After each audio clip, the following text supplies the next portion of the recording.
ದೇವರ ಕೋಣೆಯಲ್ಲಿ ಬೆಳ್ಳಿ ನಾಣ್ಯವಿಟ್ಟರೆ ಏನಾಗುತ್ತೆ? ದುಡ್ಡು ಹೆಚ್ಚಾಗಲು ಮಾಡಿ ನೋಡಿ. ವಾಸ್ತು ನಿಯಮಗಳ ಪ್ರಕಾರ ಮನೆಯ ದೇವರ ಕೋಣೆಯನ್ನು ಸರಿಯಾದ ದಿಕ್ಕಿನಲ್ಲಿ ನಿರ್ಮಿಸಿದ್ರೆ ಸಂತೋಷ ಮತ್ತು ಸಮೃದ್ಧಿ ಉಳಿಯುತ್ತೆ. ದೇವರ ಕೋಣೆ ಸರಿಯಾದ ದಿಕ್ಕು ಮತ್ತು ಸ್ಥಳವನ್ನು ಹೊಂದಿರಬೇಕು ಮತ್ತು ಮನೆಯ ಸಂತೋಷ ಹಾಗೂ ಸಮೃದ್ಧಿ ಕಾಪಾಡಿಕೊಳ್ಳಲು ಕೆಲವು ವಿಶೇಷ ವಸ್ತುಗಳನ್ನು ಅದರಲ್ಲಿ ಇಡಬೇಕು. ಆ ವಸ್ತುಗಳಲ್ಲಿ ಒಂದು ಬೆಳ್ಳಿ ನಾಣ್ಯ ಇಟ್ಟರೆ ಮನೆಯಲ್ಲಿ ಸಂತೋಷ ನೆಲೆಸುತ್ತೆ ಎಂಬುದು ನಂಬಲಾಗಿದೆ. ಪೂಜಾ ಕೋಣೆಯಲ್ಲಿ ಬೆಳ್ಳಿಯ ನಾಣ್ಯ ಇಡುವ ಪ್ರಾಮುಖ್ಯತೆಯು ವ್ಯಕ್ತಿಯ ನಂಬಿಕೆ ಮತ್ತು ಸಂಪ್ರದಾಯಗಳನ್ನು ಅವಲಂಬಿಸಿ ಬದಲಾಗುತ್ತೆ. 1.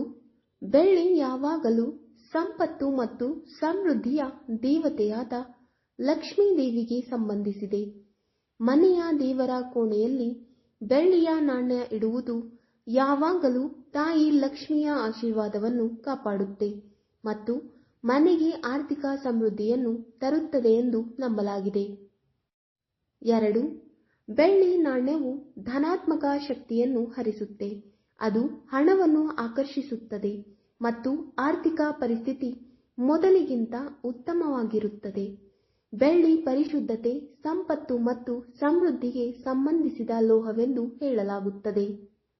ದೇವರ ಕೋಣೆಯಲ್ಲಿ ಬೆಳ್ಳಿ ನಾಣ್ಯವನ್ನು ಇರಿಸುವ ಮೂಲಕ ವ್ಯಕ್ತಿ ಈ ಗುಣಗಳನ್ನು ತನ್ನ ಮನೆಗೆ ಆಹ್ವಾನಿಸುತ್ತಾನೆ ಎಂದು ನಂಬಲಾಗಿದೆ.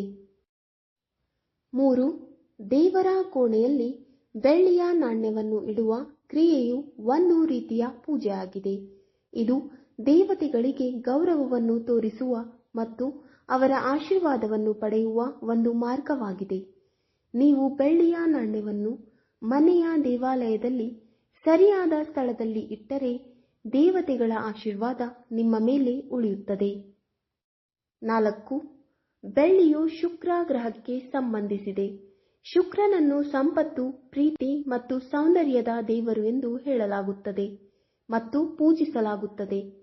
ಬೆಳ್ಳಿಯ ನಾಣ್ಯವನ್ನು ಮನೆಯ ದೇವರ ಕೋಣೆಯಲ್ಲಿ ಇಟ್ಟರೆ ಶುಕ್ರನನ್ನು ಸಂತೋಷಪಡಿಸಬಹುದು. ದೇವರ ಕೋಣೆಯಲ್ಲಿ ನಾಣ್ಯವನ್ನು ಇಟ್ಟಾಗ ಆ ಸಮಯದಲ್ಲಿ ನೀವು ಶುಕ್ರನನ್ನು ಪ್ರಾರ್ಥಿಸಬೇಕು ಮತ್ತು ಮನೆಯ ಸಮೃದ್ಧಿಯನ್ನು ಬಯಸಬೇಕು. 5. ಮನೆಯ ದೇವರ ಕೋಣೆಯಲ್ಲಿ ಬೆಳ್ಳಿಯ ನಾಣ್ಯವನ್ನು ಇಡೋದಾದ್ರೆ ಅದರ ಸ್ಥಳವು ಮುಖ್ಯವಾಗಿದೆ. ವಾಸ್ತು ನಿಯಮಗಳ ಪ್ರಕಾರ ಇದನ್ನು ಕೋಣೆಯಲ್ಲಿ ಈಶಾನ್ಯ ಮೂಲೆಯಲ್ಲಿ ಇರಿಸಬೇಕು. ಇದು ಸಂಪತ್ತು ಮತ್ತು ಸಮೃದ್ಧಿಯ ದಿಕ್ಕು. 6. ನಾಣ್ಯವನ್ನು ಮೇಲಕ್ಕೆ ಮುಖ ಮಾಡಿ ಇಡಬೇಕು, ಯಾಕಂದ್ರೆ ಅದು ಇನ್ನೂ ಹೆಚ್ಚಿನ ಹಣವನ್ನು ಆಕರ್ಷಿಸುತ್ತದೆ. ಶುಕ್ರವಾರ ಹೊಸ ಬೆಳ್ಳಿಯ ನಾಣ್ಯವನ್ನು ಮನೆಗೆ ತರಬೇಕೆಂದು ನಂಬಲಾಗಿದೆ, ಏಕೆಂದರೆ ಈ ದಿನ ಲಕ್ಷ್ಮಿಯ ದಿನ ಮತ್ತು ಹಾಗೆ ಮಾಡುವುದರಿಂದ ಲಕ್ಷ್ಮಿ ಮನೆಗೆ ಆಗಮಿಸುತ್ತಾಳೆ ಎಂದು ನಂಬಲಾಗಿದೆ. ನಾಣ್ಯವನ್ನು ದೇವಾಲಯದಲ್ಲಿ ಇಡುವ ಮೊದಲು ಅದನ್ನು ನೀರಿನಿಂದ ಚೆನ್ನಾಗಿ ಸ್ವಚ್ಛಗೊಳಿಸುವುದು ಅವಶ್ಯಕವಾಗಿದೆ. 7. ಬೆಳ್ಳಿ ನಾಣ್ಯವು ಉತ್ತಮ ಆರೋಗ್ಯವನ್ನು ಉತ್ತೇಜಿಸುತ್ತದೆ. ಬೆಳ್ಳಿ ಲೋಹವು ರಕ್ಷಣಾತ್ಮಕ ಗುಣಲಕ್ಷಣಗಳನ್ನು ಸಹ ಹೊಂದಿದೆ. ನಿಮ್ಮ ಮನೆಯ ದೇವರ ಕೋಣೆ ಅಥವಾ ಕೆಲಸದ ಸ್ಥಳದಲ್ಲಿ ಬೆಳ್ಳಿಯ ನಾಣ್ಯವನ್ನು ಇರಿಸುವ ಮೂಲಕ ನಕಾರಾತ್ಮಕ ಶಕ್ತಿಯನ್ನು ತಪ್ಪಿಸಬಹುದು. 8.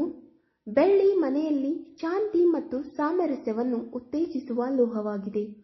ಮನೆಯ ಈಶಾನ್ಯ ಮೂಲೆಯಲ್ಲಿ ಬೆಳ್ಳಿಯ ನಾಣ್ಯವನ್ನು ಇಡುವುದರಿಂದ ಶಕ್ತಿಯ ಹರಿವು ಸುಧಾರಿಸುತ್ತದೆ ಮತ್ತು ಹೆಚ್ಚು ಸಕಾರಾತ್ಮಕ ವಾತಾವರಣವನ್ನು ಸೃಷ್ಟಿಸುತ್ತದೆ. ವೀಕ್ಷಕರೇ, ಈ ವಿಡಿಯೋ ಇಷ್ಟವಾದಲ್ಲಿ ಲೈಕ್, ಶೇರ್ ಅಂಡ್ ಕಮೆಂಟ್ ಮಾಡಿ. ಮುಂದಿನ ವಿಡಿಯೋಸ್ಗಳಿಗಾಗಿ ಚಾನಲ್ ಅನ್ನು ಸಬ್ಸ್ಕ್ರೈಬ್ ಮಾಡಿ. ಧನ್ಯವಾದಗಳು.